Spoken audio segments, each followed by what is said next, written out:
ऋषि पराशर बहुत विद्वान और योग सिद्धि संपन्न प्रसिद्ध ऋषि थे। एक दिन वे यमुना पार करने के लिए नाव पर सवार हुए। वह नाव एक मछुआरे धीवर की पुत्री सत्यवती चला रही थी। ऋषि पराशर उसके रूप और यौवन को देखकर विचलित और व्याकुल हो उठे।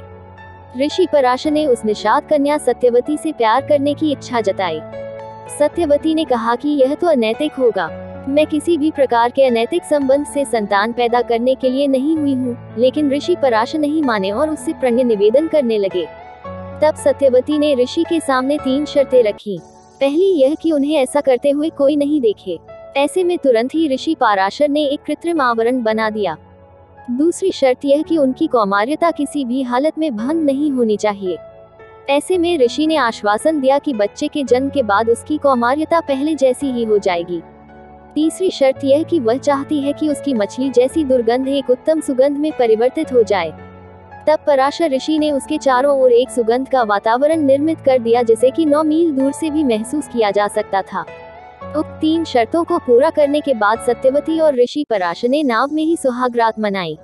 इसके परिणाम स्वरूप एक द्वीप पर उनको एक पुत्र हुआ, जिसका नाम कृष्णविपान रखा। यही पुत्र आगे चलकर महर्षि वेद व्यास के नाम से प्रसिद्ध हुआ।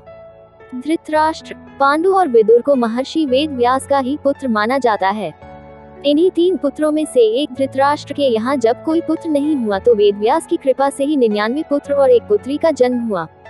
यदि सत्यवती ऋषि पराशर के साथ सुहागरात नहीं मनाती तो महाभारत कुछ और होती। चलो ऐसा कर भी लिया था तो यदि वह महाराजा शांतनु से विवाह नहीं करती तो भी महाभारत का इतिहास कुछ और ही होता। हालांकि इसे सुहागरात कहना उचित नहीं। इति महाभारत कथा।